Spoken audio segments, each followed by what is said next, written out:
GMGM, bienvenue sur le Clonecast, je suis 0x Monsieur, investisseur et passionné du Web3. Cette émission est dédiée aux acteurs de ce space afin de découvrir leur parcours et d'apprendre de leur expérience. Les sujets évoqués dans cette émission ne sont en aucun cas un conseil en investissement, faites toujours vos propres recherches dans cet environnement volatile. On se retrouve de l'autre côté pour un nouvel épisode. Et bienvenue dans ce nouvel épisode du Clonecast et aujourd'hui j'accueille Thiagogo, comment tu vas? Salut à tous, ça va et toi? Super, merci. Et bien écoute, je suis ravi de te recevoir, surtout que tu es dans une niche depuis plusieurs mois qui est notamment Météora, avec les poules de liquidité, les meme coins, etc. Donc c'est un petit peu technique, mais tu vas nous dégrossir tout ça. Et en plus, je suis un noob, j'ai toujours pas essayé, donc ce sera l'occasion de partir de zéro, même si tu as déjà fait des tutoriels sur ta chaîne YouTube. Ouais, c'est ça, ouais, c'est un peu compliqué comme truc et à première abord, bah, c'est aussi ce que j'ai eu comme problème au début, je regardais des vidéos et tout, puis je voyais que c'était super compliqué, je me suis dit waouh, je regardais plein de tutos pendant hyper longtemps, et puis au final, bah, la meilleure façon d'apprendre c'est de le faire soi-même, donc si je vais dire à quelqu'un qui veut commencer, c'est de le faire soi-même avec des petites liquidités quoi, mais ouais, et là j'avais pris un peu en faisant du contenu, un peu en visibilité, donc ça fait plaisir pour l'instant et je suis très très contente que tu m'aies invité là sur le podcast. Eh bien écoute, canon, ravi que tu aies donné une réponse positive à mon invitation. Tu as aussi une PFP Sappy Seals qui fait pas mal parler d'elle comme collection ces derniers temps. Il y a notamment le floor price qui est passé récemment de 0,3 à 1,75 si je dis pas de bêtises. Et de mémoire, je crois qu'ils sont bien placés pour potentiellement avoir une allocation à l'airdrop de Monade, si je dis pas de bêtises. C'est ça. Mais on aura aussi l'occasion d'en parler. Mais avant toute chose, est-ce que tu pourrais te présenter, nous dire un petit peu comment tu as débarqué dans le Web3 et nous raconter un petit peu ton parcours jusqu'à aujourd'hui? Yes, sans problème. Mais voilà, donc Thiagogo, ou Thiago pour ceux qui savent pas, genre que mon prénom c'est assez évident quand même que ça soit Thiago. Je suis belge, donc et j'ai commencé le Web3 en 2021, je pense, pendant la grosse hype des NFT. Bref, fin 2021, je pense, vraiment, quand c'est quelqu'un m'a parlé des NFT, je me suis un peu renseigné, puis après, voilà, je me suis fait embrigader dans un scam comme d'habitude, comme toute personne qui a commencé les NFT en 2021, vraiment dans un gros pump and dump. Pour ceux qui reconnaissent les crypto undead, c'était n'importe quoi. Donc ça, c'était ma première expérience avec le Web3. Mais voilà, ça m'a pas découragé de rester dedans. Et puis après, au final, j'étais très très actif dans la communauté Chronos. Pour ceux qui connaissent pas Chronos, c'est la blockchain de crypto.com. Et mes tout premiers pas en crypto, c'était là-dedans et vraiment genre, dans les NFT, genre les CryptoKitties, tout ça, c'était ouais, je pense que c'était CryptoKitties, de crypto.com, hein, ou non pardon, pas CryptoKitties, les PsychoKitties, voilà, c'est autre chose. C'était Ouais, vraiment une CryptoKitties, c'était avant ouais, sur ouais, Ethereum, ouais. ouais, c'est ça, donc les PsychoKitties, pardon, ouais, ça c'était vraiment ma toute première expérience de NFT où genre j'avais fait du bon profit et tout, et c'était n'importe quoi, vraiment, genre j'avais fait des profits de fou et j'avais tout hold, genre et j'ai tout perdu parce que bah voilà, ça, comme plein de projets, c'est allé à zéro. Et voilà, ma toute première expérience sur Chronos. Mais bon, je suis très très content d'être passé par là parce que ça m'a beaucoup appris. Et je pense que j'avais été sur Chronos principalement parce que ma toute première expérience sur les NFT, c'était sur Ether, évidemment. Et j'étais scandalisé par les frais de transaction qui, qui étaient vraiment aberrants. Et du coup, bah, j'ai switché sur une autre blockchain, j'avais fait un peu des recherches et vu que j'achetais toutes mes cryptos sur crypto.com, bah, j'ai regardé sur ça et j'ai fini là-dessus. Il y a des gens qui ont fini sur la BSC, il y en a qui ont fini sur Solana. Moi, j'ai fini sur crypto.com. Bon, maintenant j'ai un peu le seum de pas avoir fini sur Solana au tout début parce que bon, ça a quand même bien mieux évolué que Crypto.com là qui est un peu, j'ai envie de dire un peu mort. Mais c'était tous mes débuts quoi, donc c'était vraiment les NFT et j'étais très très fort NFT, hein, genre jusque 2020, 2022, mi 2023. Puis après j'ai eu un shift complet tout début euh, tout début 2024, je me rappelle. C'est là que j'ai commencé à faire du contenu en anglais sur ouais, sur une chaîne YouTube que j'avais fait vraiment à l'international. Et là, j'ai fait tout, un peu du contenu en général, quoi. Genre, mes collections NFT à surveiller, enfin, un peu le truc classique, tu vois, de l'influenceur qui fait des vidéos YouTube et, sur les cryptos et les NFT. Et puis Ouais. Blast, ça avait été mon gros. Blast, ça a été, je pense, un gros point aussi de mon expérience crypto. C'est là qu'il y a eu un switch. Mais Ouais, voilà, c'était un peu ça mes débuts de parcours Et, dans les et quand cryptos. tu achetais des NFT sur la blockchain de crypto.com, tu les achetais directement dans l'appli ou c'était vraiment sur la blockchain? Ouais, donc c'était les vrais NFT crypto.com. Il y avait une marketplace sur Chronos. Donc tu pouvais faire des échanges là-dessus, genre PsychoKitty. Donc tu avais l'application mobile. Et avant, l'application mobile fonctionnait pas très bien pour les NFT. Et je me rappelle que donc c'était que sur PC. Et puis qu'on attendait cette application mobile pour vendre les NFT avec impatience. Et on disait, ouais, quand l'application mobile va sortir, vous allez voir, tout le monde va se ruer sur crypto.com pour acheter des NFT crypto.com. Ça va être magnifique. Et voilà, c'est jamais arrivé. L'application mobile pour acheter les NFT, elle est là, mais vraiment pas là. Enfin, genre, ouais, c'était. Crypto.com, c'est très bien pour les débutants, pour les cryptos, mais genre, enfin, moi, je suggère pas d'aller sur leur blockchain pour faire de la DeFi et tout, mais c'était vraiment les débuts. Et tu sais pas trop au début, genre, que tu dois suivre un peu le volume et tout, et comparer crypto.com à maintenant Ether ou Solana, c'est rien du tout, quoi. T'en gardes pas un super souvenir, j'ai l'impression. Bah non, franchement, j'ai perdu quand même pas mal d'argent dessus, donc enfin, si je devais le refaire, je le referais pas, genre, mais je regrette pas d'avoir appris là-dessus, quoi, en gros. Genre, je pense que c'est une bonne leçon, un peu se casser la gueule là-dessus et savoir ce qui fonctionne pas, ce qui fonctionne. Donc, c'était un peu sur cette blockchain. Ok. Du coup, tu t'intéresses beaucoup aux NFT, enfin sur Chronos majoritairement en 2022.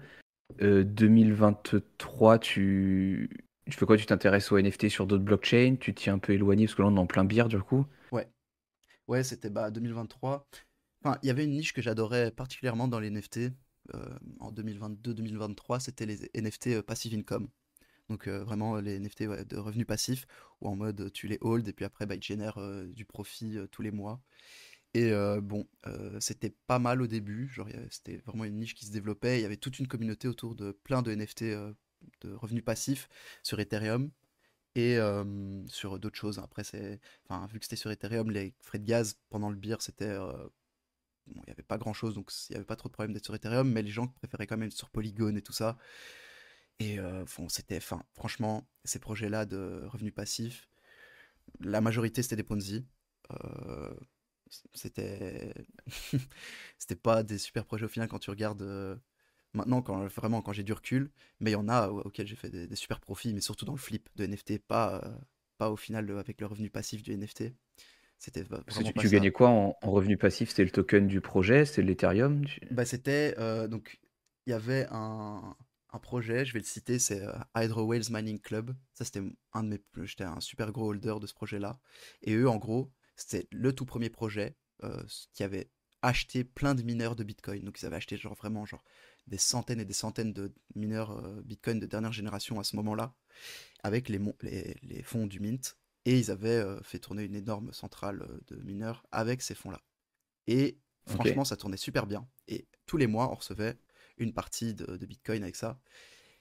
Et c'était vraiment pas mal. Mais après, bon, les rewards ont été assez diminués en fonction du temps parce que, bah voilà, avec le Bitcoin c'était pas à cause, même pas à cause du halving, c'était juste parce que bah, la trésorerie était de plus en plus. Voilà, il y avait de moins en moins de fonds dans la trésorerie parce qu'ils avaient fait un compounding pendant 6 mois. Et puis après, bon, voilà, c'était. En fait, il y a un gars de la team qui s'est barré avec les fonds. Et c'était un rug, mais moi, j'étais profitable. Je suis parti avant parce que je le sentais vraiment mal, ce projet. Mais c'était vraiment une niche que j'ai adoptée dans les NFT. Et j'en ai eu beaucoup, beaucoup des NFT passive income. C'était principalement ça, là, le narratif. C'était on achète des mineurs, que ce soit de Bitcoin ou d'autres choses, genre de Caspa. J'ai eu des mineurs de Caspa en NFT. Le Caspa, c'était une crypto genre qui se minait hyper bien et qui était très très profitable. Genre même début de cette année, hein, genre début de 2024. Et c'était. Ouais, on entendait beaucoup parler hein, du Ouais, Caspa. ouais, Caspa, mais c'est ça, franchement, genre j'avais des gros gros trucs, hein. J'avais encore un ou deux NFT il y a pas longtemps de Caspa Passive Income. Puis maintenant, ils valent zéro parce que ça ramène plus rien. Les mineurs, maintenant, c'est vraiment soit t'as le mineur de pointe, soit ton mineur que t'as acheté il y a 4 5 6 mois, il mine plus rien, quoi. Il perd de l'argent juste ça en électricité. Ok. Donc voilà, c'était un peu ça mon truc dans les NFT. Puis après, bon, évidemment, SAPI et tout ça. Donc ça, c'était quand j'ai commencé à m'intéresser un peu à l'écosystème Ethereum et tout ça. Et ouais, SAPI, je sais pas, quand est-ce que tu voulais l'aborder? Je sais pas, ça dépend. Tu étais rentré quand dans la collection Sappy Seals? Bah, Sappy Seals, donc l'histoire est un peu particulière. Et moi, genre, je suis très content du pump actuel, mais pas encore super content. Parce que moi, en gros, j'ai acheté un peu au dernier top, les Sappy Seals. Au dernier Ok. top qui était genre à j'ai un point, genre quand c'était monté en fait à NFT Paris 2024, je pense que c'était en février passé, bah, il y a eu un énorme pump des Sappy Seals parce que il y a Wab, donc le founder des Sappy Seals, qui était présent à NFT Paris et il a chill Sappy Seals à tout le monde et genre il était hyper bullish et c'est là qu'ils ont annoncé je pense leur jeu. Il y avait aussi la fin du staking. Pour ceux qui connaissent les Sappy Seals, en gros tu pouvais staker ton Sappy Seals et générer du token Pixel, qui est le token de l'écosystème Sappy Seals, qui va être utilisé pour leur jeu Omnia. Et c'était la fin du staking. Et du coup, les gens, ils ont FOMO, dont moi, dans Sappy Seals, parce qu'ils ont vu que, en fait, c'était un peu un mini Pudgy Penguins. Et les gens, ils voyaient que Wab, bah, c'était un founder qui était super motivé. Il était là pour tout le monde à NFT Paris, il parlait avec tout le monde. Voilà, un peu mini Lucanets. Et du coup, bah, j'ai FOMO là-dedans, parce que je me suis dit, bah, Pudgy Penguins, là, c'était déjà inaccessible pour moi, genre niveau budget. Et mes Sappy Seals avaient pump de fou, genre un Ether, puis 1.2. Et du coup, j'ai FOMO un Sapicis à 1.2 Ether. Donc, c'était le top, clairement. Et puis après, ça a dump. Et quand j'ai vu que ça a dump vers 0.7, 0.8, j'en ai racheté un deuxième. Et puis après, bah, après ça, ça a fait que dump encore une fois jusqu'à 0.3. Et c'est resté à 0.3 pendant ouais, presque 7-8 mois. Donc là, je t'avoue que j'ai toujours cru en la collection. Et c'est pour ça que je vendais pas. Parce que je me suis dit, non, non, c'est pas possible. Enfin, le Sapices, niveau GIF et tout qu'ils font, genre sur la blockchain, tout ça, c'est vraiment genre, pour moi une grosse collection NFT. Et puis après, bah là, je suis très content. Hein, ça, il y a eu un gros pump. Et tous les partenariats, le fait qu'ils buildent un jeu, même si moi, je suis pas très fan des projets qui construisent des jeux, je t'avoue. Le Web3 et le gaming, moi, je suis encore dubitatif. Mais bon, si ça se prouve que c'est bien, bah, tant mieux. Mais voilà, et donc là, avec le pump, bah, très content. Mais, euh, comme dit, euh, comme il dit souvent dans le small talk, les holders de Sappy Seals sont beaucoup trop contents chaque fois qu'on dépasse un Ether de floor price. Et du coup, après, ça dump à chaque fois parce que bah, les gens, soit qui ont acheté après, bah, ils dump dès que c'est oh putain, genre ça y est, Sappy Seals plus de un Ether, bah, go. Genre, c'est une grosse collection après quand t'as dépassé les 1 Ether et tout le monde dump. Et moi, je suis pas du tout content. Moi, je veux pas les Sappy Seals là, j'ai pas du tout une target à 1.5, 1.7 ETH. Moi, j'attends bien plus haut. Et puis après, de toute façon, là, comme t'as dit, hein, avec l'airdrop de Monad, euh, ça, le floor price va faire qu'augmenter au fur et à mesure qu'il y a de la spéculation sur combien les collections vont recevoir, ceux qui ont fait les partenariats avec Monad. Donc je m'attends à ce que ça soit un petit peu plus haut. Mais de toute façon, je suis un community member de Sappy Seals maintenant. Et étant donné que tu en as acheté deux, du coup, ta stratégie, c'est quoi? C'est que le deuxième, une fois que tu as fait x2, il te paye le premier et que tu sois tranquille ou tu vas en hold tout au long du bull? C'est quoi un peu ta stratégie? Ouais, bah, je t'avoue, j'attends un peu de voir le price action sur Sappy Seals. Puis après, en vrai, ouais, ça me ferait pas. Ça m'irait très bien d'en vendre un pour récupérer, récupérer un peu mon investissement pour l'autre. Et puis l'autre, voilà, je t'ai dit, je suis community member, je vais pas le vendre à mon avis. Je vais avoir un peu tous les avantages de hold un seal parce que j'aime bien la commu et tout, même si je suis pas des plus actifs. Enfin, je pense que maintenant, le Sappy Seal, c'est un peu ma PFP forever, j'ai envie de dire, parce que les gens, bah, ils te reconnaissent grâce à sa PFP. Et donc maintenant, la C'est changer, ça. ça serait un peu délicat. Euh, donc, je pense que je garderai la PFP, le Sappy Seal de la PFP, et l'autre, c'est un avec un chapeau de magicien comme ça. Mais il est pas, je le trouve pas non plus super beau. En tout cas, je préfère celui de ma PFP, mais voilà, c'est un peu ça le plan, ouais, t'as raison, c'est ça. x2, x3, on verra. Quand ça a remboursé mes deux, ça ferait, je pense qu'il faut qu'il soit au moins 2 Ethers pour rembourser les deux, quoi. Ok, je vois. Et du coup, quand le stacking s'est terminé avec le token Pixel, c'est-à-dire qu'en holdant un Sapicil, tu gagnais plus de tokens, c'est ça? Ouais, c'est ça. Donc, je pense, Ok. en vrai, genre, c'était quand même pas mal, hein, ce truc de staking. Les gars qui avaient plein de Sappy Seals et qui ont staké leurs Sappy Seals dès le début du staking, ils se sont mis vraiment bien niveau token. Euh, Moi, j'ai staké pendant un mois, même pas. Et en vrai, j'ai quand même récupéré 150 balles de token Pixel. Donc, vraiment pour un mois de Ah ouais, donc staking avec propre, deux ouais. Sappy Seals. Ah ouais, ouais, c'était propre. Franchement, c'était bien. Donc, sur ça, ceux qui avaient beaucoup de Sappy. Et puis après, c'était en fonction de la rareté de ton Sappy, bah, tu générais plus ou moins de tokens. Donc moi j'avais des flores, Ok. donc c'était intéressant pour les gens qui avaient des rares. Donc ça, c'était vraiment pas mal. Et Et la rareté, c'était par rapport au trait ou par rapport ouais, à c'est ça, l'ID au trait. au trait? Ouais. Ok. Ah, je l'ignorais ça. Mais c'est vrai que ouais, c'était une grosse méta aussi, le stacking de NFT. Bah, il y a eu Pixel, mais il y a aussi Yoga Pets, il y a eu Memland. Ah là là, Yoga Pets, ouais, m'en parle même Bon. pas. On parle pas de Yoga Pets, c'était... Ah, t'étais. ouais, ouais, j'étais dessus. Et sur Cubes, donc Kugs et tout ça, ouais, maintenant, enfin, Kugs, c'est... Enfin, j'ai pas peur Ça de le s'est pas dire. super bien passé. Ouais. Non, non, enfin, Kugs, il faut pas investir sur ses collections, c'est un profiteur, grifter, comme on dit en anglais. Il va vraiment profiter de toutes les tendances pour essayer de se faire un max de thunes, et c'est un... Vraiment, il faut pas investir dans ces projets. Sur Cubes et sur Yoga Pets, je regrette, même si je pense que j'ai pas perdu beaucoup d'argent sur ces collections, parce que j'ai fait des gros flips. Euh, Enfin, c'était au début, franchement, ils vendaient du rêve, quoi. Et c'était euh, un peu de conviction. Donc, j'ai haul très longtemps des cubes et des yoga pets. Et après, j'en ai eu marre quand j'ai vu que ça avançait pas. Il y avait des problèmes avec la team. Ouais, voilà. Donc, Kungs. Qu'en fait, une fois qu'il a sorti son token, le Well, bah, et que j'ai vu que c'était n'importe quoi, genre qu'il y avait eu de l'insider trading et tout. Enfin, encore, j'ai fait, ok, c'est bon. J'avais plus qu'un yoga pet, j'ai tout vendu. J'ai fait, ah, c'est bon, là. Ah ouais, t'avais Là, déjà déchargé avant ah ouais, le ouais. launch du Ouais, ouais. token? En fait, ça avait Ok. Parce tellement que c'est pump. vraiment là où ça s'est mal passé, ouais. Bah ouais, c'est ça. Donc en fait, ça avait tellement pump parce qu'il y avait une énorme spéculation sur le prix du token Well et qui faisait plein de bruit parce que c'était voilà, c'était le yoga avec de l'IA et des pins, tout ce qui faisait kiffer genre avant. Et du coup, les gens ils étaient hypés.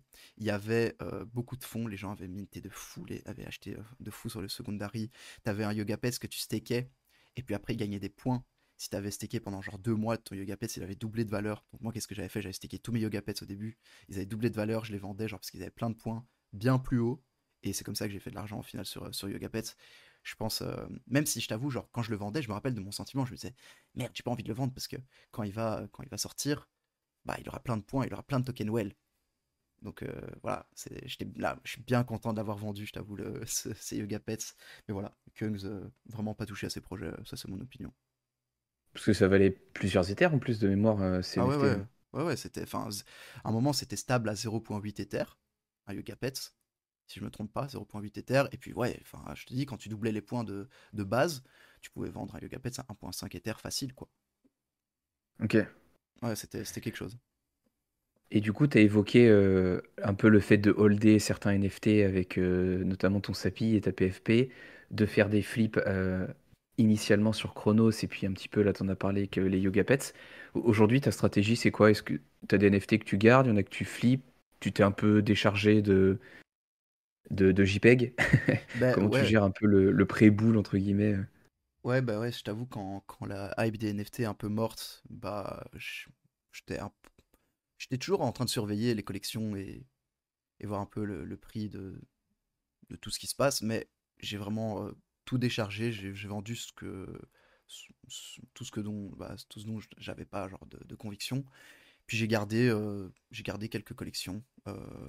J'ai gardé les sapis évidemment.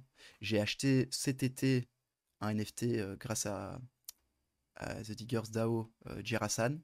Je sais pas si tu connais Ouais. le PG Group. Bah, voilà, ça j'ai réussi à en mint un grâce à Frenchy que je remercie grandement qui m'a qui m'a offert un mint.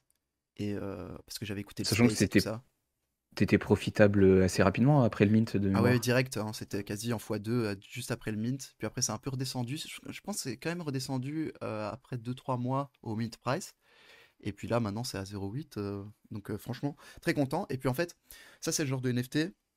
Je pourrais le lâcher maintenant. Mais vu que, franchement, c'est un founder qui est là depuis genre décembre 2021, je crois il a créé la collection. Et il a fait que construire tout le temps. Genre, il a fait que build, build, build sur sa collection. Il a jamais lâché le truc. Et ils ont fait le truc là, PG Airways ou Jirasan Airways, quand ils ont été à Token 2049, c'était une dinguerie.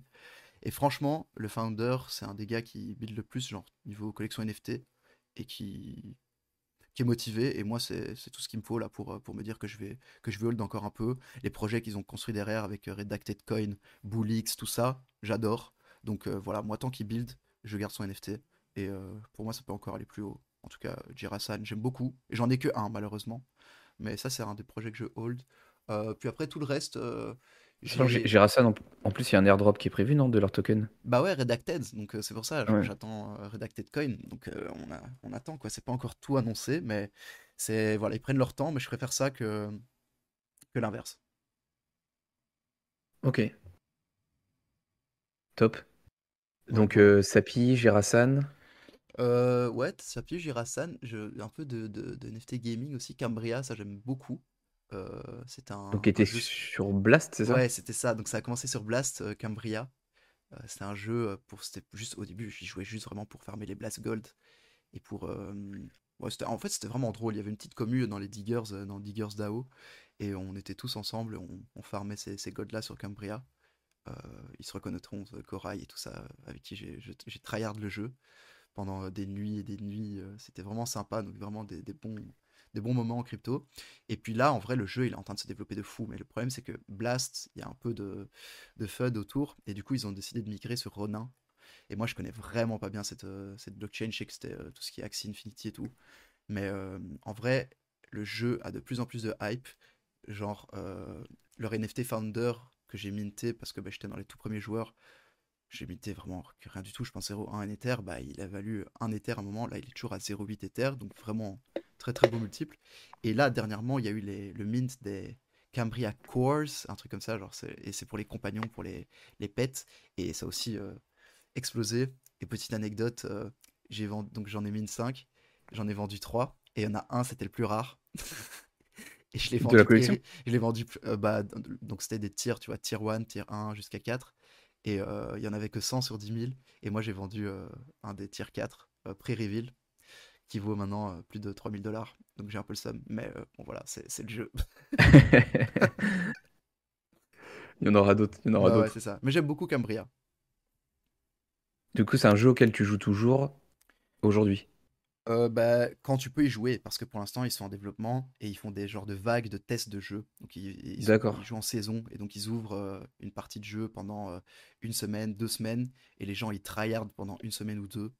Et puis après, tu peux, genre, c'est vraiment un play to earn, hein. Donc là, vraiment, leur dernier playtest, si je peux appeler ça un playtest, ils ont distribué plus de 1 million de dollars en prize, en cash prize. Et c'était vraiment trop, trop, trop, trop bien. Vraiment super bullish sur Cambria et sur tout ce qu'ils vont faire dans le futur en tout cas. Donc ça, c'est vraiment quand j'ai dit que j'aime pas trop le Web3 et le gaming, bah c'est peut-être le seul projet que je suis niveau gaming et Web3 pour l'instant Cambria. C'est un peu pour ceux qui connaissent RuneScape, un peu comme RuneScape mais dans le Web3 quoi. Ok. Et du coup, la transition, pardon, est toute trouvée par rapport à la présentation que tu nous as faite en début de podcast. C'est que tu as commencé à créer du contenu, donc début d'année, et rapidement, tu en as créé sur Blast, c'est ça? Ouais, c'est ça. Donc j'ai créé sur Blast, mais en fait ça a vraiment commencé par ma découverte de Diggers DAO. En fait au début donc dans le Web3 j'étais un peu, j'ai envie de dire seul. Genre je faisais mes propres trucs, j'étais dans les projets passive income de NFT. Et puis après, je suis arrivé sur The Diggers DAO, parce qu'en fait, je pense que je voyais Ruskov poster sur Twitter, comme quoi chaque fois il était dans des plays, il disait voilà, moi mes plays, je les partage dans Diggers DAO, qui est une DAO 100% francophone gratos et tout ça. Et chaque fois, je me disais c'est quoi ce truc? Et en fait, j'ai déjà join le Discord plusieurs fois. Mais en fait, quand je rejoignais le Discord, je comprenais pas comment discuter sur ce Discord, parce qu'en fait, c'était un Discord communautaire. Et moi, je connaissais pas ce Discord communautaire, cette option, et que tu avais genre des genres de fils pour discuter. Et moi, du coup, je voyais juste un channel, et je voyais que personne parlait dessus. J'étais là, mais c'est mort cette DAO, genre personne parle dessus. Et du coup, j'ai jamais genre pris le temps d'essayer de chercher. Et puis après, un jour, j'ai juste cherché et j'ai vu qu'il y avait plein de fils de discussion et que ça parlait en fonction des thèmes. Et c'est là que je me suis dit, ah ouais, mais ok, c'est là qu'il faut parler et tout ça. Et c'est là que je me suis, que je me suis mis à fond dedans. Et c'était, je pense, vraiment décembre 2023. Donc c'était il y a pile un an que j'ai join et que j'ai commencé à m'investir et à parler en fait avec des gens autour de la commu. Et vraiment, genre, ouais, c'est là que j'ai envie de dire mon expérience Web3 a monté genre de 10 niveaux, quoi. Genre vraiment de parler avec des gens, de faire du networking, d'aller sur les bons calls, sur les bons projets, tout ça, ça a vraiment genre tout changé dans mon expérience Web3. Et c'est là genre que je me suis intéressé à Blast, parce que bah, ils en parlaient genre dans Diggers. Puis après, quand il y a le small talk qui est arrivé, bah, c'est là, après, c'était un moment, c'était la méta Blast, hein, tout le monde farmait ça, et j'étais assez bien positionné dessus. Et j'ai eu un beau airdrop, mais voilà, ça a quand même pas mal dump, et vu que je croyais quand même pas mal à l'écosystème, j'ai gardé une bonne partie. Et c'est là que j'ai fait du contenu sur Blast, parce qu'en vrai, c'était quand même le truc du moment, et ça a généré pas mal d'intérêt, et j'ai gagné pas mal de followers sur Twitter, mais très international, donc c'était en anglais, et, euh, et ouais, donc c'était C'était un peu mon idée au début de faire du contenu anglais. Et maintenant, je fais plus du tout ça. Maintenant, je fais que du contenu en français. Parce que ton idée avec le contenu anglais, c'était de toucher plus de monde? Ah bah oui, clairement, c'était toucher plus de monde. Puis après, je voyais genre, enfin, les apps, les DApps qu'il y avait sur Blast, genre District One. Ça, je sais pas si tu t'en souviens de District One. Tout à fait, ouais. Je Ouais, m'en souviens très bien. ouais, tout ça, c'était assez compliqué, genre, à la prise en main, et les gens, ils comprenaient pas trop. Du coup, genre, je commençais à faire des tutos. Et ça a super bien fonctionné, en fait. Et c'est là que je me suis rendu compte que faire des vidéos pour aider les gens et faire des tutos, c'est ce qui fonctionnait peut-être le mieux quand c'était un peu technique. Et vu que je prenais ça en main, genre assez rapidement, bah j'ai fait ça très très rapidement sur le contenu international. Mais voilà, après j'ai complètement switché. Parce que pour remettre un petit peu dans le contexte, Blast a été annoncé à la fin de la saison 2 de Blur, si je me dis pas de bêtises, qui devait être novembre, un truc comme ça, 2023. Et comme l'airdrop avait été plutôt important pour pas mal de traders et que ça se dirigeait, enfin une partie du airdrop s'orientait vers Blast. D'ailleurs, à l'arrivée, ça a été un petit peu différent de ce qui avait été annoncé, mais c'est Ouais, une autre histoire. Et c'est vrai qu'il y a une multitude de dApps qui se développaient du coup sur le layer 2 et on pouvait gagner soit des points, soit des gold. c'est ça. Et l'idée, c'était un peu de trouver les applications qui rémunéraient le mieux pour accumuler.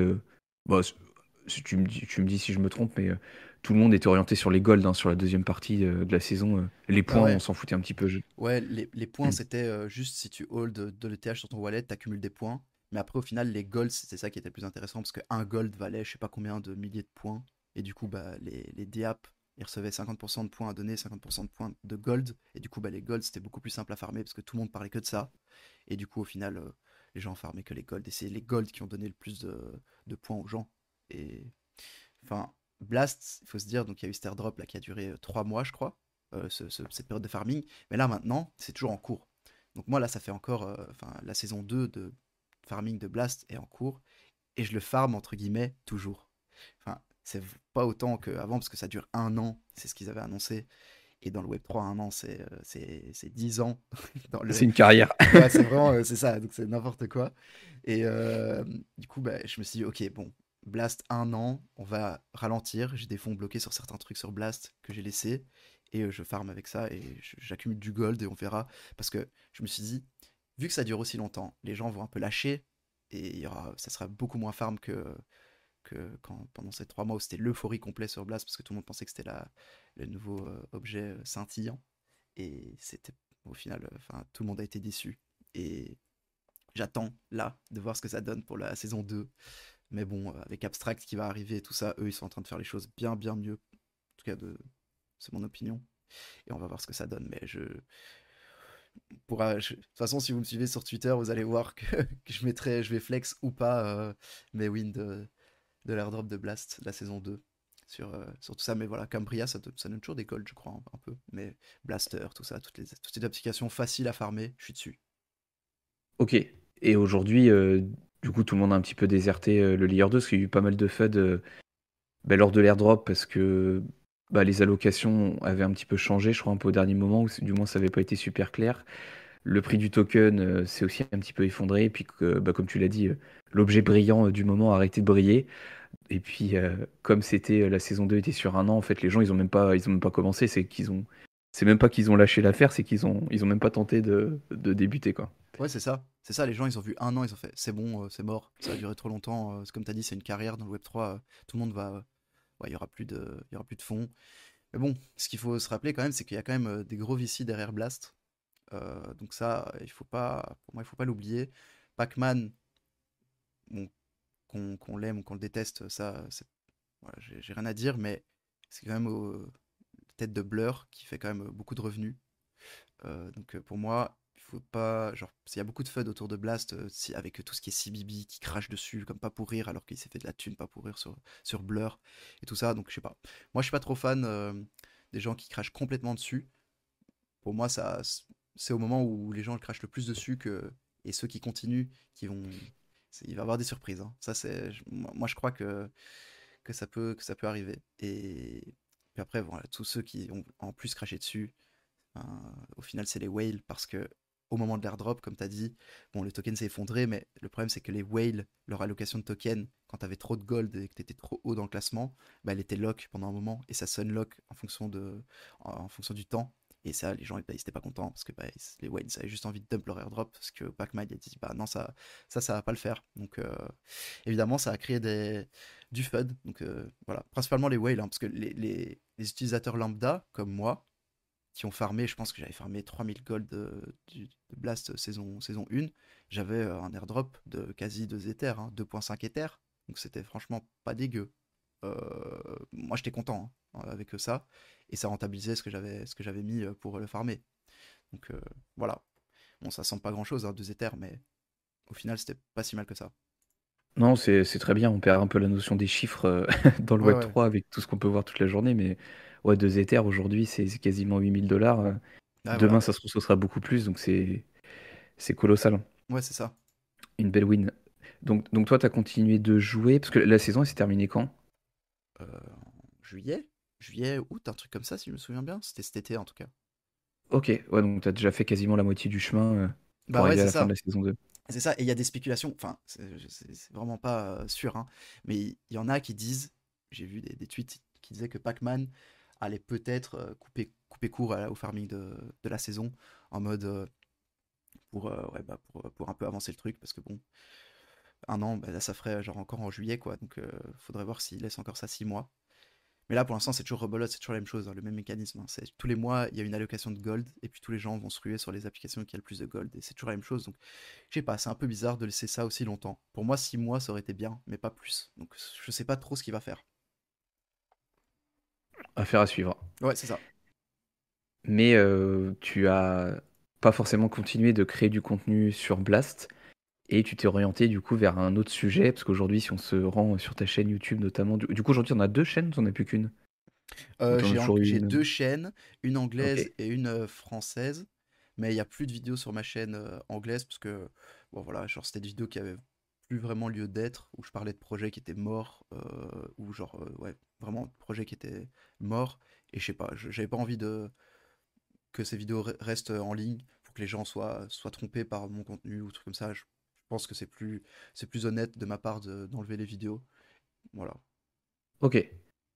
Et du coup, si on se retrouve sur, enfin, si on rejoint pardon, ta chaîne YouTube, qui sera bien évidemment en description de cet épisode, on peut trouver malgré tout du contenu, et ce contenu, c'est sur Meteora. C'est ça. Donc on sort, je crois, un petit peu des NFT, mais tu vas nous expliquer un petit peu tout ça, comment tu es arrivé à utiliser cet outil qui est, j'ai l'impression, de plus en plus à la mode, et en quoi ça consiste. Ouais, nous présenter un peu tout ça. Yes. Donc, Meteora, je pense. Sachant qu'à l'oral, c'est peut-être pas le plus simple, sachant que t'as pas d'image. D'habitude, tu fais Ah, tes tutoriels avec le desktop, mais ouais, là, il y en a ouais. pas. Bah, je vais expliquer un peu que je vais pas faire un tuto de Meteora là sur le podcast, je t'avoue. Mais je vais un peu expliquer comment les bases ou genre comment j'ai découvert ce super outil. Mais enfin, voilà, c'était un peu, je pense, vers août cet été. J'étais en vacances et je commençais à en fait voir des vidéos YouTube dans mes recommandés d'un gars qui s'appelle Yield Hustler sur YouTube, Razir. Et en fait, lui, c'était un créateur de contenu, je sais pas, je pense anglais, qui faisait plein de vidéos sur les airdrops sur Solana. Et en fait, ce qu'il faut savoir, c'est que voilà, depuis que j'avais rejoint la community Girls, mais la community Girls, enfin la majorité est très très Solana maximaliste. Et moi, bah, j'ai commencé un peu à suivre la tendance de Solana, à écouter le small talk et tout ça, et kiff Sol. Et puis maintenant, moi, j'adore Solana, hein. Maintenant, je suis aussi un peu maximaliste Sol. Et du coup, bah, j'étais très très fort dans l'écosystème Solana. Et ce mec-là, donc il faisait des vidéos, Razir, il faisait tous des guides d'airdrop, mais Solana en général. Donc c'était comment farmer ses airdrops sur Solana, etc., etc. Et cetera. Et il y avait dans cette liste-là, il y avait Meteora. Et il était noté comme airdrop difficile à farmer, niveau expert, et qui prend beaucoup, beaucoup de temps. Et j'étais là, oh, bon, bah ok. Du coup, je t'avoue, je m'y suis pas du tout intéressé au début. Je fais, oh, moi, j'ai pas le temps de faire ça. Je veux faire des airdrops faciles, genre Jupiter, où tu fais un peu de volume, euh, ou juste Je veux déposer un sol sur Jito et prendre 10K. voilà, exactement. T'as tout compris. T'as tout compris. Et c'était ça. Et puis après, bah, ce gars-là, il a supprimé sa chaîne YouTube de AirDrop. Et moi, je me suis dit, mais pourquoi? Enfin, j'adorais son contenu. Et sa chaîne YouTube a commencé à sortir que des vidéos sur Meteora. Genre des vidéos de. Un peu les vidéos, les mêmes vidéos que je fais, mais genre un peu en mode challenge, où il part de 10 Solana et il veut monter à 100 Solana. Et c'est de là d'où vient l'inspiration, clairement, de mon challenge. Si vous allez sur ma chaîne YouTube du challenge 1 à 10 Sol, bah lui, ça vient clairement de lui. Donc il commençait avec 10 Solana et il est monté à 100 Solana. Et il faisait ces trucs-là, donc de Meteora, juste en faisant des LMM. Et moi, genre, je t'avoue, je commençais à regarder ces vidéos-là et je comprenais rien à ce qu'il faisait. Je me disais, mais c'est quoi ce truc? Genre, Meteora, genre, je savais même pas ce que c'était que. Enfin, le Liquidity Providing, je savais ce que c'était. J'en avais fait un peu sur Chronos, du LP, genre, vraiment, genre, bizarre, un peu ponziesque, tout ça, comme il y avait sur la BSC à un moment. Euh, et je me disais, mais c'est quoi ce truc, genre, magique, où il poste des screenshots là, genre, je sais pas, vous avez sûrement vu les screenshots que je postais peut-être sur ma chaîne, ou sur mon Twitter, avec le PNL, en mode voilà, en 10 minutes, je me suis fait 500 $. Ça, c'était clairement genre ce genre de screenshot. Je me disais, wow, mais c'est incroyable ce truc. Mais du coup, j'ai commencé à m'y intéresser et je regardais ces vidéos en boucle. Je regardais toutes ces vidéos, mais sans le faire en fait. Et c'est ça le problème. Je regardais, je me disais, mais c'est magique ce truc, et j'osais pas. Et j'osais pas aller sur le protocole et mettre de l'argent pour essayer. Et c'est ça, en fait, ça, c'était une grosse, grosse erreur parce que je pense que j'ai pris 2 mois à m'y mettre, quoi. Donc j'ai commencé à regarder ça en août. Et puis je pense que j'ai pas commencé à Meteora avant début octobre. Et début octobre, j'ai eu un switch, je me suis dit, ok, c'est bon, maintenant je mets genre 6 Solana sur un wallet et j'essaye ce truc. Et ça a super bien fonctionné. Et genre, enfin, vraiment, je me suis un peu brûlé les ailes au début, j'ai perdu quelques sols et tout ça par là, mais Meteora, au moment où j'ai commencé, c'était en plein boom. Il y avait vraiment les mêmes coins, c'était en explosion de fou. Et du coup, c'était très difficile de perdre de l'argent sur Meteora. Parce que, genre, tu mettais 2 Solana sur une pool, elle faisait moins 60%, mais après, elle remontait clairement. Genre, c'était quasi comme ça tout le temps. Et donc, vu qu'il y avait plein de volume, bah, j'ai généré plein de frais. Et j'ai vite monté un petit wallet sur ça.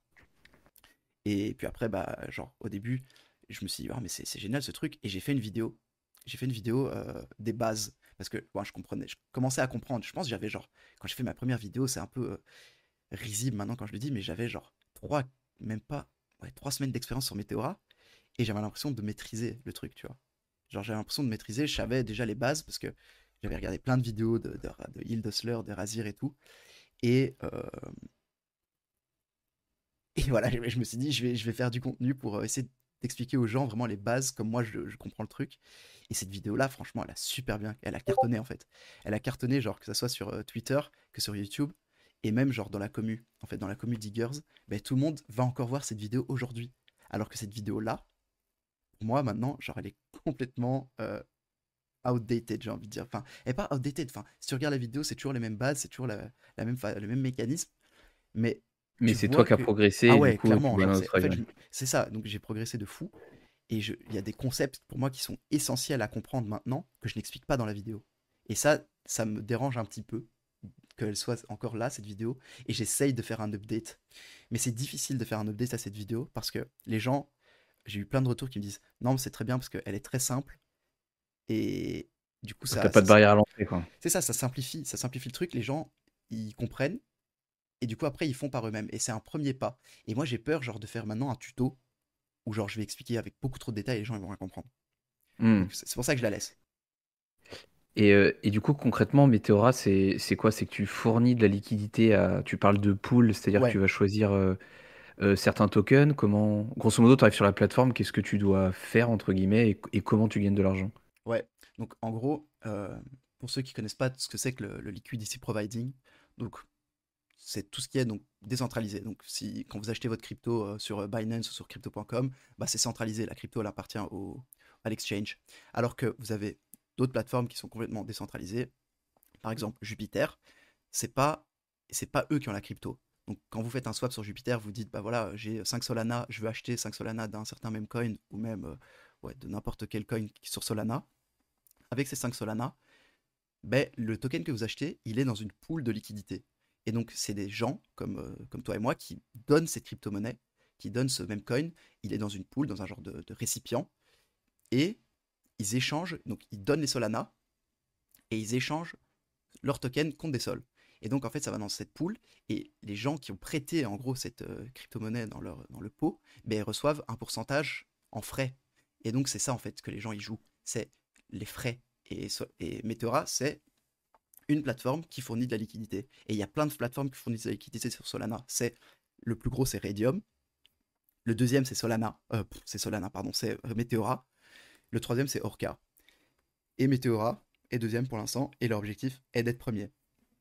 Et donc, il y a des spéculations autour d'un airdrop aussi de Meteora. Donc, en fonction des frais qu'on génère sur les gens, donc comme moi, qui fournissent de la liquidité. Donc, on met de la liquidité sur le protocole pour que les gens utilisent notre liquidité pour faire des swaps sur Jupiter, sur n'importe quoi. Hein. Ça peut être sur Bullix, sur Photon. Et vu que là, Solana, c'est un peu la blockchain des mêmes coins, bah, la majorité donc, des pools, en tout cas sur Meteora, donc dans les DLMM, c'est des mêmes coins. Et c'est ce qui génère le plus de frais. Et c'est ce que je fais. Moi, je fais que du liquidity providing de meme coin au final. Donc c'est un peu ça la base. Donc quand vous faites un swap, dites-vous que sur Jupiter, dites-vous que ça passe par une pool de Meteora ou de Radium. Ça dépend les technicités, j'ai envie de dire, de la pool et des frais, des pourcentages de frais et tout ça. Donc, par exemple, demain, je vais sur Jupiter, je veux swap un Solana pour acheter du Pengu, qui est un peu le truc, on va dire, à la mode du moment. Et toi, potentiellement, tu as mis du Pengu dans une pool Meteora, ou du Sol, ou les deux, Ouais, c'est ça. c'est ça. Ouais, c'est Et, ça. quand je vais faire le swap, toi, tu vas gagner sur les frais de ce swap que je vais réaliser. C'est ça. Ouais, exactement. Ok. Donc, ouais, c'est ça. Et ce qui est intéressant, en fait, donc, Meteora et Radium, donc c'est des pools de liquidité. Mais Meteora, ce qui est intéressant, c'est qu'ils ont un système qui est vraiment unique par rapport aux autres pools de liquidité, c'est le DLMM. Et donc, tu as, ça, voilà, j'invite tout le monde à suivre les cours de Meteora et tout, parce que je ne vais pas expliquer, je ne vais pas aller dans les détails de ce que c'est que le DLMM. Mais en gros, c'est ce qu'on appelle un market maker dynamique. Et donc, la liquidité, on peut la placer d'une certaine façon dans la pool de liquidité pour qu'elle soit utilisée intelligemment pour qu'on gagne plus de frais. Donc, on optimise où on la place dans le pot, en gros, pour que les gens viennent un peu l'échanger là où on veut et générer plus de frais. C'est un peu ça, vulgarisé très, très, très, très fortement. Alors que sur Radium, la liquidité, elle est mise uniformément et ça, peu importe où le prix du token est, bah tu vas gagner le même nombre de frais. Donc tu as un pourcentage fixe, plus ou moins, et tu vas gagner ce pourcentage-là sur ce que tu as mis dans ta liquidité. Alors que Meteora, c'est pas du tout comme ça. Meteora, c'est hyper dynamique. Tu peux gagner, tu peux à un moment mettre 5 Solana sur une pool, et au début, bah, tu génères 500% sur 24 heures, ce qui arrive très souvent. C'est énorme, hein, 500% sur 24 heures, dans les mêmes coins. Ouais, quand je te dis comme ça, c'est n'importe quoi. Hein. Mais ça peut arriver donc que tu fasses du 500% pendant une heure, et puis l'heure après, tu as baissé, tu es à 20%. Donc évidemment, ça dépend du volume qu'il y a sur la pool, mais ça dépend aussi de comment tu as réparti ta liquidité et où est le prix du token.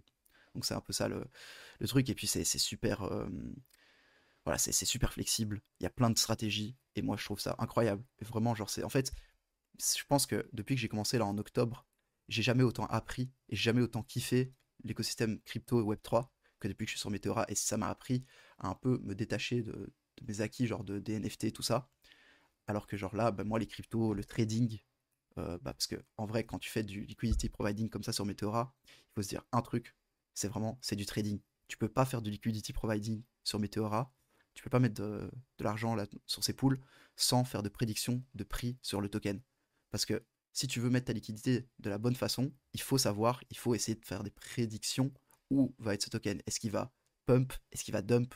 C'est ça le jeu.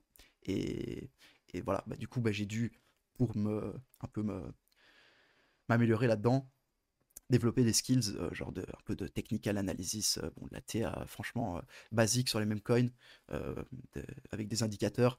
Moi, je suis pas du tout un trader, c'est loin de là, mais enfin, au moins, j'ai dû me renseigner sur ça, et juste me renseigner sur ça, bah, ça m'a fait apprendre plein de choses, et voilà.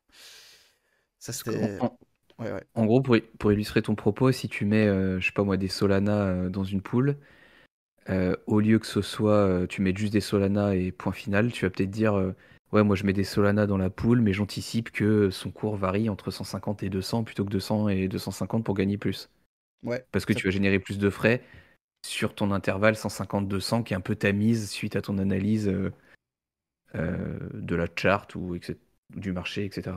c'est ça. Donc, t'as ce qu'on. En fait, sur Meteora, le truc, c'est le concept de range. Donc, tu définis une range, un intervalle de prix, et Donc tu entre vas. 150 et 200 par C'est exemple, ça, entre sur le 150 et Solana, 200, et ouais. tu places ta liquidité de façon que tu veux sur cette range. Et donc, tu peux dire, Ok, ben voilà, je veux mettre moins de liquidité au niveau au bas du prix, donc plutôt qu'en haut. Ou genre, quand tu as que du Solana, souvent c'est le contraire. Ce que tu fais, bah, tu mets genre plus de liquidité, bah, euh, en fait en bas, parce que quand tu es en sol, only, bah, en fait, ça c'est aussi un concept qu'il n'y a que sur Meteora. Tu peux rentrer que en one side, donc tu peux rentrer que en Solana ou que en USDC, trucs comme ça, et dans le token que tu pools. Donc par exemple, le Pengu, la paire Pengu Solana, je peux rentrer que en Pengu si je veux, ou que en Solana si je veux. Alors que les autres paires de liquidités, les autres market makers, souvent il faut déposer les deux tokens. Il faut mettre ok. d'office 50% de Pengu, 50% de Solana pour être à 100%, tu vois.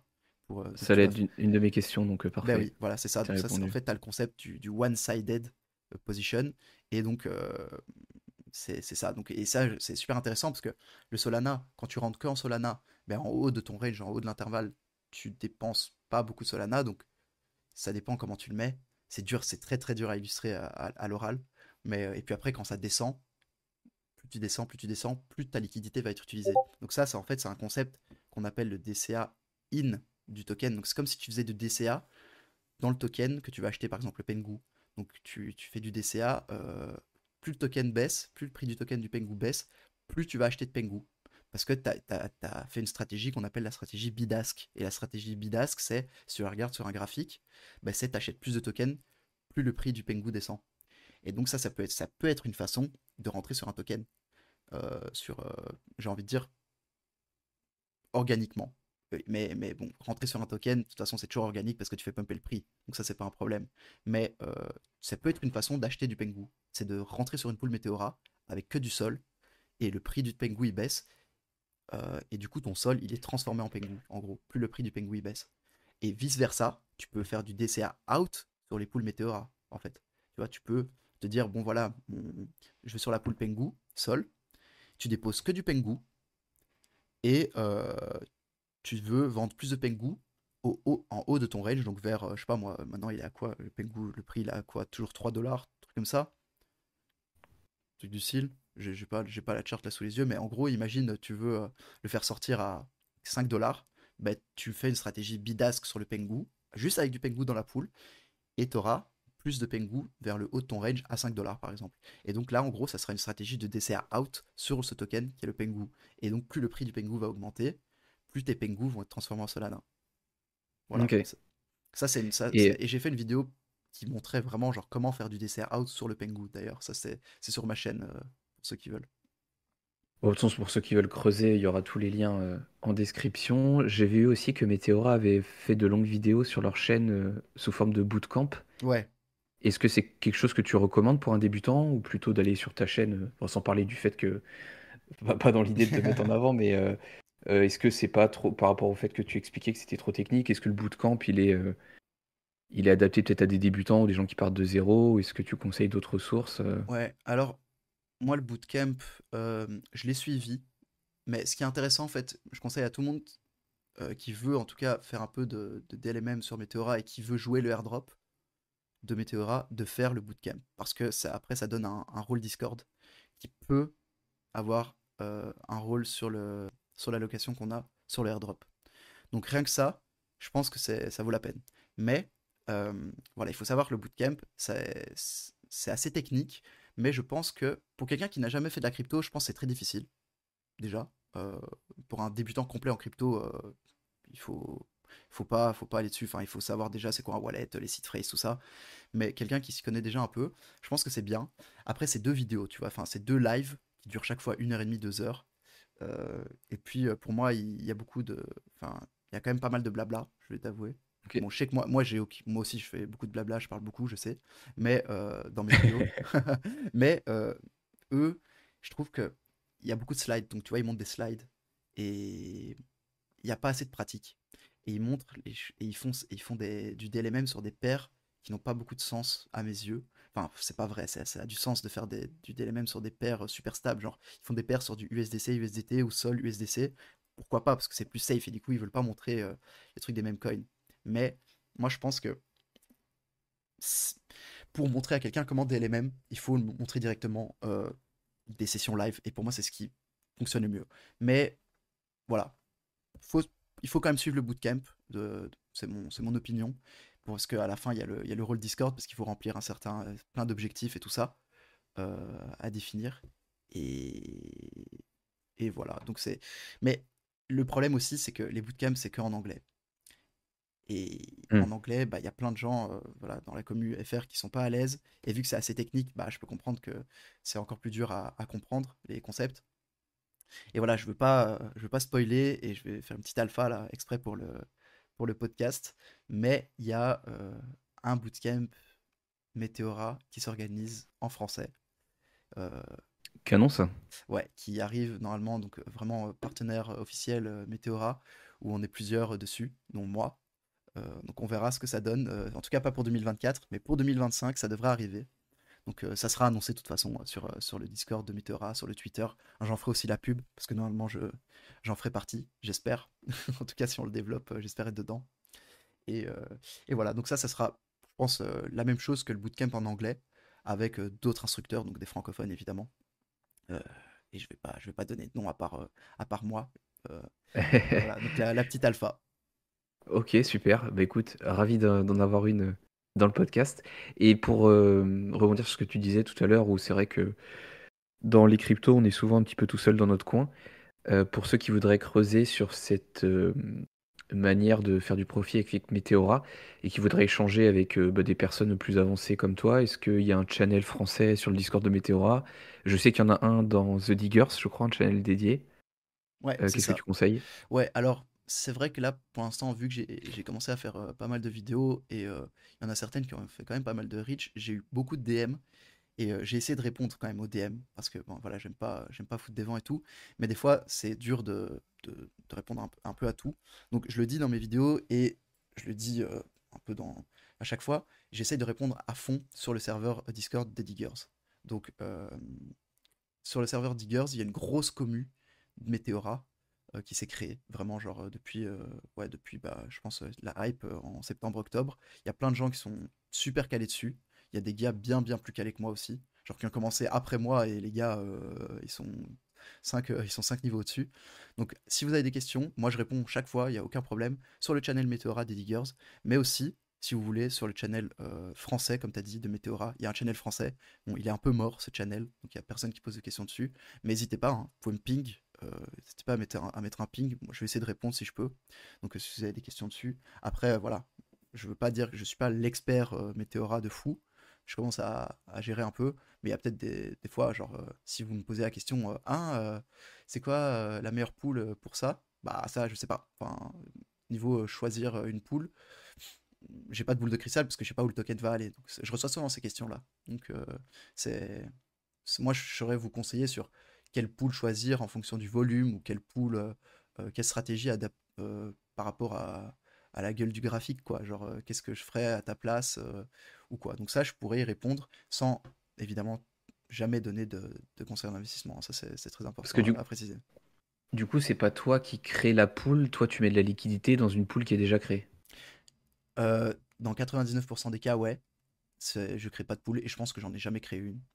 Mais ça peut être bien d'en créer une si, par exemple, tu vois un token très early et tu vois qu'il y a une bonne action dessus, qu'il n'y a pas de pool dessus, bah, tu pourrais être le premier à mettre de la liquidité dessus. Et puis après, bah, si tu es le premier à mettre de la liquidité dessus et que le volume passe par ta pool, bah, là, tu te mets très bien en frais parce que si tu es, si t'es le seul dessus, c'est que ta liquidité qui est dessus.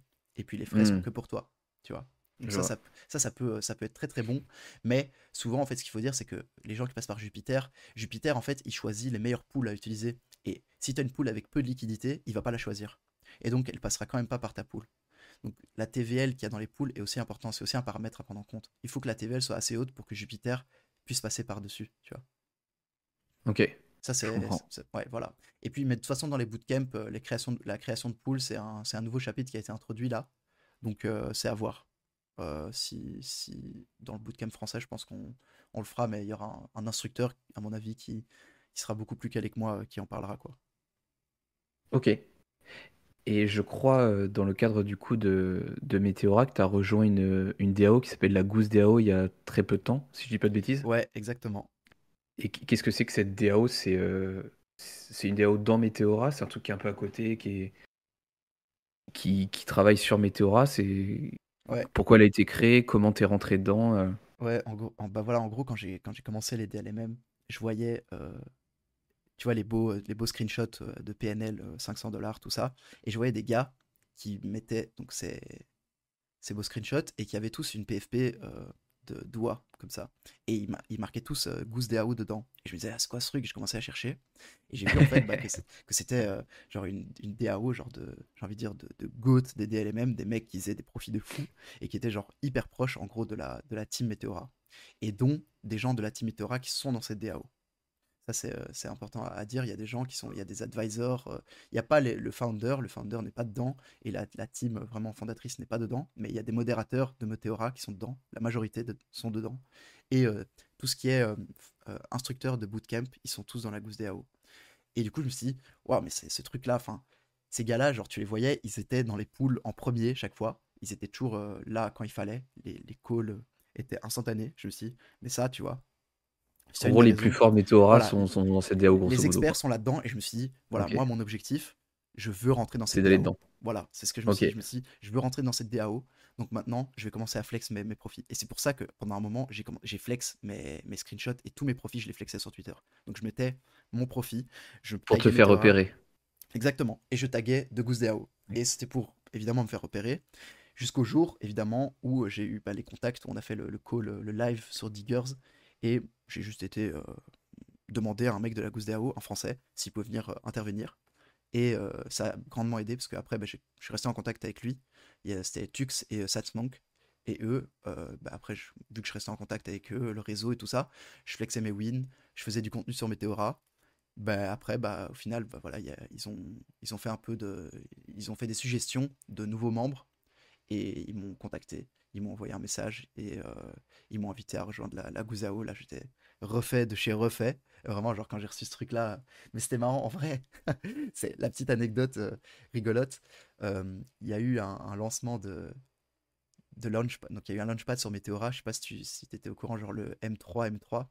Tu vois ça, en gros, c'est une plateforme où genre tu peux lancer un genre de meme coin un peu comme Pump Fun, mais c'est un meme coin que tu peux pas rug, où tu peux bloquer la liquidité et puis après tu fais du staking et t'as du revenu passif sur le staking, mais c'est vraiment un launchpad Meteora et c'est un truc que la J'ai team. vu qu'il y a Ouais, t'as vu drop, ça, mais je hein? savais pas à quoi ça correspondait. Ouais. Ouais, ben voilà, c'est ça. Donc c'est pas la team officielle de Meteora qui l'a lancé, c'est des gens très proches de la team. Et puis après, bon, Ok. ça a été partagé par la team. Et en gros, il y avait des spéculations qu'il allait avoir un airdrop pour tous les gens qui ont farmé Meteora. Et on a eu un airdrop pour tous les gens qui ont farmé Meteora. Mais après, il y avait aussi de la spéculation que les gens de la Goose DAO, parce qu'ils faisaient plein d'airdrops à plein de collections NFT sur Solana, mais du coup, la Goose DAO a aussi eu droit à un airdrop. Mais moi, je savais pas. Et du coup, en fait, j'ai eu un message un jour, j'étais sur Twitter, et sur Twitter, je reçois un message de la Goose DAO qui me dit: Salut, pour l'airdrop de M3, remplis ce Google Form avec ton wallet et toutes les gousses auront droit à une allocation de M3. Et moi, j'étais pas dans la gousse DAO à ce moment-là. Et du coup, j'étais là, mais c'est quoi ce truc? Genre, pourquoi il m'envoie ça? Moi, je suis pas dans la gousse DAO. Genre, et j'ai vérifié, genre, c'était le vrai compte qui m'avait envoyé. Il n'y avait pas de scam, genre je cliquais sur le Google Form, c'était un bête Google Form, il fallait juste mettre ton wallet et ton ID Discord. Et du coup, je me suis dit, c'est quand même bizarre cette histoire. Et par contre, le compte, il me followait, donc le compte, il me suivait et tout ça.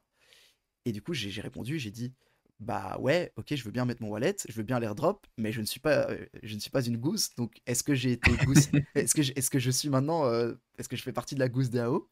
Et du coup, le gars, il m'a répondu, shit, it was not meant for you, en mode, ouais, bah c'était pas pour toi le message, désolé. Et j'étais là, ah bon, bah voilà, tant pis, vous Ah pouvez mince. retirer. Ouais, vraiment, j'avais trop le seum sur le moment, j'étais là, bon, bah il s'est trompé, désolé, vous pouvez enlever mon wallet du Google Form. Et puis après, il a juste dit, ok, attends. Et genre 2 minutes après, il m'a reçu, il a dit, en fait, voilà, tu es un bon candidat pour la Gousse DAO. Euh, Voici une invite Discord et genre le chef de la Gousse DAO m'a envoyé un DM avec un lien pour m'inviter dans la Gousse DAO. Donc Ok, donc tu en me gros, tu l'as appris à tes dépens, entre guillemets, mais tu étais dans les petits papiers pour Ouais, c'est rejoindre la ça. délo, Bah quoi. ouais, mais en fait, il m'avait contacté genre un mois avant, je crois, avec un autre forme à remplir en mode pourquoi est-ce que. Parce que les candidats potentiels, est-ce que tes candidats potentiels remplis pourquoi est-ce que tu voudrais rejoindre la Gouze DAO, envoie un peu un screen des performances de ton wallet et tout ça pour voir un peu si tu étais vraiment chaud dans les délais même et genre un peu les motivations, qu'est-ce que tu apporterais à l'écosystème et tout ça. Donc pour ceux en tout cas qui veulent, genre qui sont intéressés de rejoindre la Gouze DAO aujourd'hui, l'important, c'est pas de flex ses wins sur Twitter. Enfin, c'est important, oui et non, parce que bah, ça montre que tu es compétent dans les DLMM.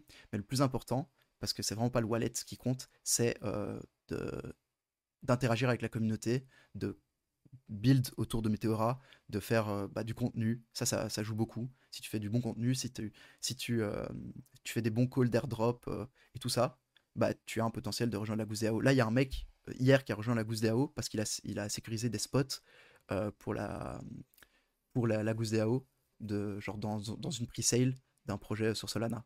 Tu vois, par exemple, pas un même coin, genre un projet DeFi, je crois. Et du coup, bah, ils ont dit, ah bah super, t'as 10 places. Son pote qui a sécurisé les 10 places, potentiellement pourrait rejoindre la Gousse DAO. On attend un peu, il a fait un peu du contenu et il a été invité à rejoindre la Gousse DAO. Donc, pour ceux qui sont intéressés, en tout cas, moi je veux dire vraiment, genre, si vous avez l'opportunité de la rejoindre et que vous kiffez trop les DLMM et que c'est vraiment votre niche pour l'instant, c'est un peu la DAO à rejoindre, quoi. Ok, canon. Bon, de Ouais. toute façon, on invite tout le monde à aller te suivre sur Twitter pour creuser un petit peu plus ce qui se passe autour de Meteora. Et est-ce que tu voulais rajouter quelque chose sur ton parcours ou sur Meteora, sur Sappy Seals Bah non, écoute, Est-ce je qu'on a pense fait, qu'on bien fait le mettra. tour? Ouais, on a fait un bon tour, hein. Non, bah, si je peux encore réitérer, si vous voulez apprendre Meteora et si vous êtes chaud, ben, déjà, ça prend du temps. Donc, il faut quand même être pas mal devant son ordi. C'est un airdrop et c'est un truc qui se farm très activement. Donc, voilà, on parle beaucoup de l'airdrop. On pense qu'il va être très très juteux parce que c'est un airdrop qui est under farm. Parce que, voilà, comme j'ai dit, c'est très actif. Du coup, bah, les gens, ils ont pas trop le temps, mais c'est en fait tous ceux qui farment Meteora pour l'instant, ils se disent le airdrop c'est un bonus. Nous, pour l'instant, on imprime des frais, on est très content, on fait grossir nos wallets grâce aux frais, mais l'airdrop va nous aider évidemment. Mais vraiment, si vous voulez vous investir, le meilleur c'est de pratiquer, de le faire. Genre, même avec un petit wallet, hein. Genre, si vous avez 0,5 sol, vous pouvez commencer à faire du DLMM, mais vraiment, pour voir les mécanismes, pour voir comment ça fonctionne, il n'y a rien de mieux que de le faire. Regardez les vidéos, ça suffit pas. Il faut vraiment. Vous pouvez voir des stratégies. Je vous explique une stratégie en vidéo, reproduisez-la chez vous avec votre liquidité et vous voyez un peu comment ça se passe et vous voyez comment est-ce que vous êtes en profit et à quel moment genre vous avez perdu de l'argent, qu'est-ce que vous aurez pu faire. C'est vraiment ça qui va vous faire que vous allez vous améliorer. Et voilà, ça je peux si c'est le seul conseil que vous pouvez prendre de la vidéo, c'est ça quoi. Ok, top, super. Et bah écoute, pour conclure notre épisode ensemble, je vais passer du coup aux trois questions de fin. Ouais. Et la première de ces trois questions, c'est si tu avais un budget illimité, quel NFT tu t'offrirais? Ouf. Bon, ouais, c'est le classique, je te dirais Pudgy Penguins. Moi genre je t'avoue là je cherche à acheter un Lille depuis un Ouais, moment et ils font que pump donc je suis très très triste. Euh, Mais j'aimerais bien acheter un peu de J. Ouais, ça, franchement. Je pense un peu de J et un CryptoPunk. ok, ok. Mais je sais pas exactement ce qui va se passer avec les Pudgy, parce que là, bon, je pense que ça va s'exciter sur le mois de janvier avec le mainnet d'Abstract Ouais. qui est prévu pour le 25 janvier, je crois. Mais moi, je suis pas certain que l'airdrop aura lieu. Enfin, je crois même que Lucanet a dit qu'il serait pas forcément que l'airdrop d'Abstract n'aurait pas lieu le 25. N'aurait pas lieu au lancement du mainnet, tu veux dire. Ouais, c'est ça, exactement. Bah écoute, Et moi, ça m'arrange très bien. je sais pas trop comment les gens vont réagir. Et après, bon, ça va dépendre aussi des DApp. Tu vois, est-ce qu'elles donneront des whitelists? Enfin, ce qui est déjà peut-être le cas. Je suis pas Ouais, très ouais. renseigné. Je Très sais pas trop renseigné. non plus. Et idem, comme ils veulent onboarder beaucoup de communautés, est-ce qu'il y en aura aussi pour tout le monde? Enfin, je sais pas comment trop comment il va gérer le truc. Ouais, il y a quand même beaucoup de communs autour. Genre, enfin, les rôles Discord, la Elite, tout ça. Il y a quand même beaucoup de monde. Et moi, au début, enfin, je me disais, waouh, il y a tellement de Elite. T'as l'impression que toutes les collections maintenant sont des Elite Chad. Et puis au C'est ça. final, maintenant, enfin, mais après que tu regardes le Pengu, comment ils ont donné genre au Elite Chad, c'était hallucinant. Enfin, ils ont donné des sommes quand même astronomiques. Et donc, en vrai, c'est pour ça, ça rend bullish de fou pour Abstract. Donc, moi, je sais pas trop à quoi m'attendre. Et moi, je t'avoue, genre, encore anecdote, j'ai raté le form euh, de Elite Chad. Je l'ai pas rempli. Du coup, j'ai pas eu d'allocation pour Elite Chad, alors que j'avais le rôle. Ouais, Donc, c'était 1000 balles en plus, non, à peu ouais, près. un truc comme ça, Moi, ouais. Mais genre, j'avais rempli, moi, mais. ah bah voilà, mais toi t'avais les Lilles, c'est trop cool ça. Ça c'était vraiment pas mal. Mais ouais, j'ai oublié de le remplir le form. Mais heureusement, avec d'autres projets, genre typiquement Memland sur Stakeland, si t'avais staké du même, bah t'avais une allocation. Donc j'ai eu la majorité de mes Pengu grâce à cette allocation de Memland. Genre, alors que genre j'avais limite oublié que j'avais staké du même sur ce site quoi. Ouais, c'était n'importe quoi. Je sais qu'il y a eu aussi 1000 sur tous les téléphones, là, les sagas, les premiers, il y en Ouais, a eu sur les 1000 au premiers. sort qui ont reçu une. Enfin, je sais pas si c'est au sort ou les 1000 premiers qui ont reçu une allocation, mais pareil, c'était 1000 ou 1500 $, enfin n'importe quoi. Ouais, ouais, vraiment. Un délire. Mais ouais, comme il y a beaucoup de collections enfin, qui tiennent avec cette méta airdrop, bah, comme les Azuki, il y a Doodles aussi qui a bien pumpé avec Ouais, ça. Bon, il y a Sappy Seals, il y a la rumeur quand même de Monade et ils sont très proches aussi visiblement des pingouins. Donc est-ce qu'ils ont peut-être aussi une allocation abstracte intéressante? J'ai du mal à. J'ai un peu peur de ce qui peut se passer après que les airdrops soient tous reçus, quoi. ouais, ouais, on verra ce que ça donne. Mais bon, le Pudgy il fait quand même de l'œil, hein, je t'avoue, genre niveau IP. Ah, le PUBG, c'est trop cher par contre là. Ah ouais, ouais, là c'est trop cher, mais je t'avoue. C'est comme tu t'as dit, j'ai le budget limité, je l'achète. Et je l'achète le Ouais. Pudgy, et puis j'achète la peluche qui va avec, tu vois. J'aimerais trop avoir une peluche Pudgy Penguins. J'aimerais trop avoir ça. Ah, si t'as le NFT et la peluche de ton NFT, c'est sûr que Oh, ça en jette. Ouais. magnifique, magnifique. Deuxième question, du coup, ce trio de fin, quel francophone tu verrais passer sur le podcast? Qui aimerais-tu entendre? Un francophone. Euh, J'aimerais bien avoir une gousse de la gousse DAO, donner son expérience sur Meteora. Genre Satsmonk, c'est un chill guy de fou ce mec. Ou bien Tux, qui est lui, genre, un des goats des TLMM. Il a des stratégies complètement différentes de ce qu'on fait d'habitude sur Meteora. Et je pense que ça serait super intéressant de voir un peu lui, c'était quoi son parcours, parce que tout le monde a un parcours différent. Et Tux ou Satsmonk, ouais. Et tu l'écris comment? T2UX, je crois. Je pourrais t'envoyer son Twitter Ok. si tu veux. Ouais, c'est ça, j'ai trouvé avec une PFP. Ouais, une PFP Goose. Ok, canon. Bah, écoute, c'est noté. Et pour finir, quel conseil tu partagerais à ceux qui nous écoutent par rapport à ton parcours ou ta vie plus généralement? Bah, pas être greedy. Donc, le grid très très mauvais pour tout ce qui est Meteora et tout ça. Donc, j'ai perdu aussi pas mal d'argent en essayant de rester trop sur une pool. Donc, fixez-vous des objectifs. On n'en Euh, a pas parlé, mais comment tu peux perdre de l'argent sur Meteora? Bah, quand tu rentres, quand je t'ai dit par exemple le Pengu, t'achètes, donc t'as du Pengu, tu mets le Pengu sur la pool, le prix ne monte jamais, le prix ne fait que descendre. Donc tu perds de la valeur au final sur ton token. Donc, Ouais, ou bien, genre, si tu mets que du sol, tu mets que du sol, le prix du token il descend, donc ton sol est transformé en token, puis ça sort de ton range par le bas, et donc t'as que du token, et le prix du token ne fait que descendre. et tu fais pas de frais parce que t'es pas dans ton Ah range. ouais, exactement. Et tu fais pas de frais parce que Ok. t'es pas dans le range, donc là tu perds encore plus d'argent. Mais du coup, par exemple, si on reprend l'exemple du Solana, tu perds en. Enfin, le Solana perd de la valeur, mais est-ce que tu perds des Solana en tant que tel? Non, non, non, parce que vu que la pool de base, enfin le token genre référence, j'ai envie de dire, c'est un peu le Solana, bah le Solana, le prix, tu t'en fous. Genre si le prix du Solana Ouais, qui est aussi ou ok. pas, c'est pas ça, vraiment la référence de prix, c'est le prix du token que tu pools, quoi. Ok, Bah, c'est comme ça que tu perds ça de marche. l'argent, mais tu perds moins. Enfin, il y a un tableau, je pourrais te le montrer, le tableau, c'est super intéressant.